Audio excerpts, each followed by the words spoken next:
ನಮಸ್ತೆ ಎಲ್ಲರಿಗೂ. ಇವತ್ತು ನಾನು ಕುವೆಂಪು ವಿಶ್ವವಿದ್ಯಾಲಯದ 5ನೇ ಸೆಮಿಸ್ಟರ್ನ ಪೇಪರ್ ಆಗಿದ್ದಿರ್ತಕ್ಕಂಥ ಪ್ರಿನ್ಸಿಪಲ್ಸ್ ಆಫ್ ಪಬ್ಲಿಕ್ ಅಡ್ಮಿನಿಸ್ಟ್ರೇಷನ್ನ ಟಾಪಿಕ್ ಆಗಿದ್ದಿರ್ತಕ್ಕಂಥ ಡೈರೆಕ್ಟ್ ಮೆಥಡ್ ಆಫ್ ರಿಕ್ರೂಟ್ಮೆಂಟ್ ಅಥವಾ ನೇಮಕಾತಿಯ ನೇರ ವಿಧಾನದ ಬಗ್ಗೆ ಮಾತಾಡ್ತೀನಿ. ಈ ಡೈರೆಕ್ಟ್ ಮೆಥಡ್ ಆಫ್ ರಿಕ್ರೂಟ್ಮೆಂಟ್ ಅಥವಾ ನೇಮಕಾತಿಯ ನೇರ ವಿಧಾನದಲ್ಲಿ ನಾನು ಮುಖ್ಯವಾಗಿ ಪೀಠಿಕೆ ಬಗ್ಗೆ ಮಾತಾಡ್ತೀನಿ. ವೇಸ್ ಆಫ್ ಡೈರೆಕ್ಟ್ ರಿಕ್ರೂಟ್ಮೆಂಟ್ ಅಥವಾ ನೇರ ನೇಮಕಾತಿಯ ವಿಧಾನಗಳ ಬಗ್ಗೆ ಮಾತಾಡ್ತೀನಿ. ಮೆರಿಟ್ಸ್ ಆಫ್ ಡೈರೆಕ್ಟ್ ರಿಕ್ರೂಟ್ಮೆಂಟ್ ಅಂತ ಹೇಳಿದ್ರೆ ನೇರ ನೇಮಕಾತಿಯ ಗುಣಗಳು, demerits of direct method of recruitment ಅಥವಾ ನೇರ ನೇಮಕಾತಿಯ ದೋಷಗಳು, ಆಲ್ಟರ್ನೇಟಿವ್ಸ್ ಫಾರ್ ರಿಕ್ರೂಟ್ಮೆಂಟ್ ಅಂದರೆ ನೇಮಕಾತಿಗೆ ಪರ್ಯಾಯ ವ್ಯವಸ್ಥೆಗಳು, ಮತ್ತು ಕೊನೆಯ ಮಾತುಗಳನ್ನು ಹೇಳ್ತೀನಿ. ಮೊದಲನೇದಾಗಿ ಹೇಳಬೇಕು ಅಂತ ಹೇಳಿದರೆ direct method of recruitment is called recruitment without ಅಂತ ಹೇಳಿದರೆ ನೇರ ನೇಮಕಾತಿಯನ್ನು ಹೊರಗಿನ ನೇಮಕಾತಿ ಎಂದು ಕರೆಯಲಾಗುತ್ತದೆ. Direct recruitment means filling up vacant post in civil service by suitable and qualified candidates available in the open market, for example UPSC recruitment in India or civil service commission in UK. ಅಂದರೆ ನೇರ ನೇಮಕಾತಿ ಎಂದರೆ ಮುಕ್ತ ಮಾರುಕಟ್ಟೆಯಲ್ಲಿ ಲಭ್ಯವಿರುವ ಸೂಕ್ತ ಮತ್ತು ಅರ್ಹ ಅಭ್ಯರ್ಥಿಗಳಿಂದ ನಾಗರಿಕ ಸೇವೆಯಲ್ಲಿ ಖಾಲಿ ಇರುವ ಹುದ್ದೆಗಳನ್ನು ಭರ್ತಿ ಮಾಡುವುದು. ಉದಾಹರಣೆಗೆ ಭಾರತದಲ್ಲಿ UPSC ನೇಮಕಾತಿ ಅಥವಾ UKಯಲ್ಲಿ ನಾಗರಿಕ ಸೇವಾ ಆಯೋಗದ ನೇಮಕಾತಿ. ನೇರ ನೇಮಕಾತಿಯನ್ನು ಜಾಹೀರಾತಿನ ಮೂಲಕ ಸಂಸ್ಥೆಯ ಹೊರಗಿನ ಅರ್ಹ ನಾಗರಿಕರನ್ನು ಸೂಕ್ತ ವಿಧಾನಗಳ ಮೂಲಕ ಆಯ್ಕೆ ಮಾಡುವುದಾಗಿದೆ.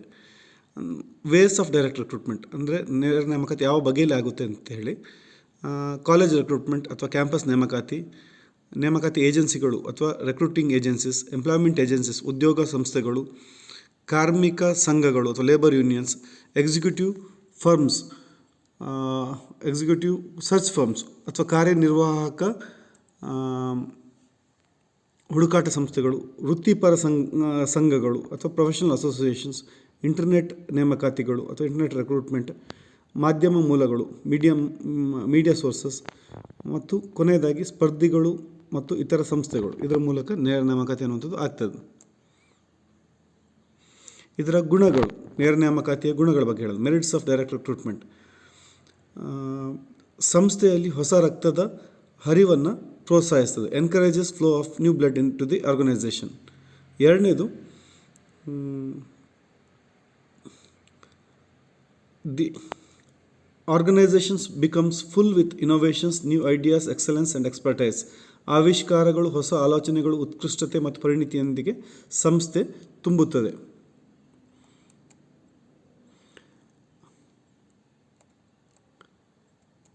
ಇದು ಮೂರನೇದು, it broadens the area of recruitment as the source of supply is much wider. ಇದು ನೇಮಕಾತಿಯ ಪ್ರದೇಶವನ್ನು ವಿಸ್ತರಿಸುತ್ತದೆ, ಯಾಕೆಂದರೆ ಪೂರೈಕೆ ಮೂಲವು ಹೆಚ್ಚು ವಿಸ್ತಾರವಾಗಿದೆ.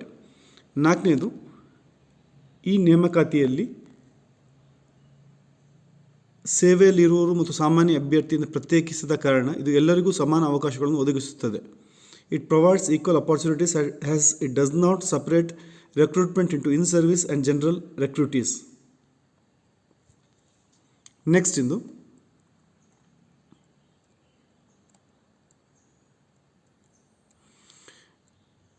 it encourages capable and qualified people from universities to public service. ಇದು ವಿಶ್ವವಿದ್ಯಾಲಯಗಳಿಂದ ಸಾರ್ವಜನಿಕ ಸೇವೆಗೆ ಸಮರ್ಥ ಮತ್ತು ಅರ್ಹ ಜನರನ್ನು ಉದ್ಯೋಗಕ್ಕೆ ಬರುವಂತೆ ಪ್ರೋತ್ಸಾಹಿಸುತ್ತದೆ. Next, it is suitable for technical and professional fields as they require latest knowledge. ತಾಂತ್ರಿಕ ಮತ್ತು ವೃತ್ತಿಪರ ಕ್ಷೇತ್ರಗಳಿಗೆ ಇದು ಸೂಕ್ತವಾಗಿದೆ, ಯಾಕೆಂದರೆ ಅವರಿಗೆ ಇತ್ತೀಚಿನ ಜ್ಞಾನದ ಅಗತ್ಯವಿರುತ್ತದೆ. Next, it encourages already employed from updating their knowledge as they do face competition from general public for their career enhancement. ಅಂತ ಹೇಳಿದರೆ ನೇರ ನೇಮಕಾತಿದಾರರು ನೇರ ನೇಮಕಾತಿಯಲ್ಲಿರುವ ಉದ್ಯೋಗಿಗಳಿಗೆ ತಮ್ಮ ಜ್ಞಾನವನ್ನು ನವೀಕರಿಸುವುದನ್ನು ಪ್ರೋತ್ಸಾಹಿಸುತ್ತದೆ, ಏಕೆಂದರೆ ಅವರು ತಮ್ಮ ವೃತ್ತಿ ಜೀವನದ ಪ್ರಗತಿಗೆ ಸಾಮಾನ್ಯ ಜನರಿಂದ ಸ್ಪರ್ಧೆಯನ್ನು ಎದುರಿಸುತ್ತಾರೆ. Next, demerits of direct recruitment. ನೇರ ನೇಮಕಾತಿಯ ದೋಷಗಳು, ಅದರ ಬಗ್ಗೆ ಚರ್ಚೆ ಮಾಡೋಣ. Discourages present employees when they are not upgraded internally. ಪ್ರಸ್ತುತ ಉದ್ಯೋಗಿಗಳನ್ನು ಆಂತರಿಕವಾಗಿ ಪದೋನ್ನತಿ ಮಾಡದಿದ್ದಾಗ ಅವರು ನಿರುತ್ಸಾಹಗೊಳ್ಳುತ್ತಾರೆ. ಎರಡನೇದು, retrenched workers will not get an opportunity to work again. ಬೇರೆಡೆ ಕೆಲಸ ಕಳೆದುಕೊಂಡ ಕಾರ್ಮಿಕರಿಗೆ ಮತ್ತೆ ಕೆಲಸ ಮಾಡಲು ಅವಕಾಶ ಸಿಗುವುದಿಲ್ಲ. Retrenched workers will not get an opportunity to work again. ಮೂರನೇದು, dependents of the deceased will not get a job easily. ಮೃತರ ಅವಲಂಬಿತರಿಗೆ ಸುಲಭವಾಗಿ ಕೆಲಸ ಸಿಗುವುದಿಲ್ಲ. ನಾಲ್ಕನೇದು, morale of employees is decreased. ನೌಕರರ ಮನೋಸ್ಥೈರ್ಯ ಕಡಿಮೆಯಾಗುತ್ತದೆ. ಐದನೇದು, ಪ್ರಸ್ತುತ ನೌಕರರ ನಿಷ್ಠಾ ಬದ್ಧತೆ ಸುರಕ್ಷತೆಯನ್ನು ಹೆಚ್ಚಿಸಲು ಸಾಧ್ಯವಿಲ್ಲ. Loyalty, commitment, security of present employees cannot be enhanced. ಆರನೇದು,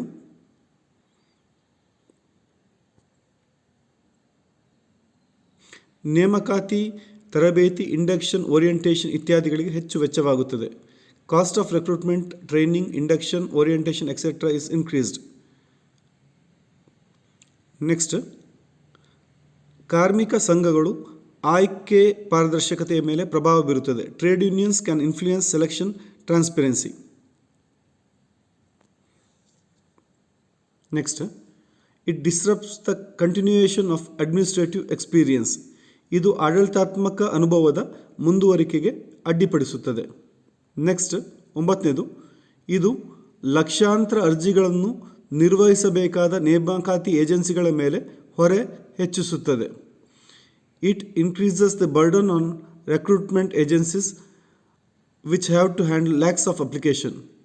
ಕೊನೆಯದಾಗಿ, it increases the chance of young and inexperienced leaders leading the old and experience staff. ಇದು ಹಳೆಯ ಮತ್ತು ಅನುಭವಿ ಸಿಬ್ಬಂದಿಯನ್ನು ಮುನ್ನಡೆಸಲು ಯುವ ಮತ್ತು ಅನನುಭವಿ ನಾಯಕನಿಗೆ ಅವಕಾಶವನ್ನು ಒದಗಿಸುತ್ತದೆ. ಈಗ ಆಲ್ಟರ್ನೇಟಿವ್ಸ್ ಟು ರೆಕ್ರೂಟ್ಮೆಂಟ್ ಅಥವಾ ನೇಮಕಾತಿಗೆ ಪರ್ಯಾಯಗಳ ಬಗ್ಗೆ ಚರ್ಚೆ ಮಾಡೋಣ. ನೇಮಕಾತಿ ದುಬಾರಿ ಮತ್ತು ಸುದೀರ್ಘ ಪ್ರಕ್ರಿಯೆಯಾಗಿರುವುದರಿಂದ ಅನೇಕ ಸಂಸ್ಥೆಗಳು ಈ ಕೆಳಗಿನ ಆಯ್ಕೆಯನ್ನು ಅಳವಡಿಸಿಕೊಳ್ಳುತ್ತವೆ. As the recruitment is costly and lengthy process, so many organizations adopt below mentioned options. Overtime ಅಥವಾ ಅಧಿಕಾವಧಿ ದುಡಿಮೆ. Organizations takes work from existing employees by offering them overtime with good salary and incentives. ಅಸ್ತಿತ್ವದಲ್ಲಿರುವ ಉದ್ಯೋಗಿಗಳಿಗೆ ಉತ್ತಮ ವೇತನ ಮತ್ತು ಪ್ರೋತ್ಸಾಹದೊಂದಿಗೆ ಅಧಿಕಾವಧಿ ನೀಡುವ ಮೂಲಕ ಸಂಸ್ಥೆ ಕೆಲಸ ಮಾಡುತ್ತದೆ. ಎರಡನೇದು, ಸಬ್ ಕಾಂಟ್ರಾಕ್ಟಿಂಗ್ ಅಥವಾ ಉಪಗುತ್ತಿಗೆ. Any organization instead of expansion can go in contract with an outside specialist agency to carry out the work with mutual benefit. ವಿಸ್ತರಣೆಯ ಬದಲು ಸಂಸ್ಥೆ ಹೊರಗಿನ ತಜ್ಞ ಏಜೆನ್ಸಿಯೊಂದಿಗೆ ಒಪ್ಪಂದ ಮಾಡಿಕೊಳ್ಳಬಹುದು. ಮೂರನೇದು, ತಾತ್ಕಾಲಿಕ ಅಥವಾ ಗುತ್ತಿಗೆ ಆಧಾರಿತ ಉದ್ಯೋಗಿ. Temporary or contract basis employees. Here organisation can hire employees on contract basis for a specific period of time. ಇಲ್ಲಿ ಸಂಸ್ಥೆ ನಿಗದಿತ ಅವಧಿಗೆ ಗುತ್ತಿಗೆ ಆಧಾರದ ಮೇಲೆ ನೌಕರರನ್ನು ನೇಮಿಸಿಕೊಳ್ಳಬಹುದು. Next, employee leasing. ನೌಕರರನ್ನು ಲೀಸು ಪಡೆಯುವುದು. ಅಗತ್ಯವಾದ ಕೌಶಲ್ಯಗಳನ್ನು ಹೊಂದಿರುವ ಮತ್ತೊಂದು ಸಂಸ್ಥೆಯ ಕಾಯಂ ಉದ್ಯೋಗಿಯನ್ನು ಸಂಸ್ಥೆಯು ಅಲ್ಪಾವಧಿಯ ಅಗತ್ಯತೆಗಳನ್ನು ಪೂರೈಸಲು ಅಲ್ಪಾವಧಿಗೆ ನೇಮಿಸಿಕೊಳ್ಳಬಹುದು. Organisation can hire permanent employees of another organisation who have required skill for a short period of time to meet short time recruitment. Next, outsourcing ಅಥವಾ ಹೊರಗುತ್ತಿಗೆ. ಸಂಸ್ಥೆಯಲ್ಲಿ ವಿಶೇಷ ಮಾನವ ಸಂಪನ್ಮೂಲ ಸಂಸ್ಥೆಯಿಂದ ಉದ್ಯೋಗಿಗಳನ್ನು ನೇಮಿಸಿಕೊಳ್ಳಬಹುದು. In this organisation can hire employees from an specialised HR firm which take care of everything for the employees from recruitment till exit including payroll. ಕೊನೆಯ ಮಾತುಗಳು. ಅತ್ಯುತ್ತಮ ನೇಮಕಾತಿ ವಿಧಾನವನ್ನು ನಿರ್ಧರಿಸುವುದು ಕಲ್ಲಿನಲ್ಲಿ ಎರಕ ಹೊಯ್ದ ವಿಧಾನವಲ್ಲ.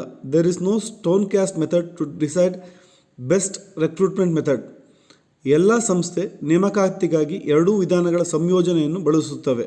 ಅಂದರೆ ನೇರ ನೇಮಕಾತಿ, ಪರೋಕ್ಷ ನೇಮಕಾತಿ ಎರಡೂ ವಿಧಾನಗಳನ್ನು ಬಳಸ್ತವೆ. All organisation use combination of both method of recruitment. ಉನ್ನತ ಹುದ್ದೆಗಳನ್ನು ಭರ್ತಿ ಮಾಡುವಾಗ ನೇರ ನೇಮಕಾತಿ ಉತ್ತಮ ಆಯ್ಕೆಯಾಗಿದ್ದು ಅದು ಸಂಸ್ಥೆಗೆ ದೀರ್ಘಕಾಲೀನ ಶಾಶ್ವತ ಬದ್ಧತೆ ಉದ್ಯೋಗಿಗಳನ್ನು ನೀಡುತ್ತದೆ.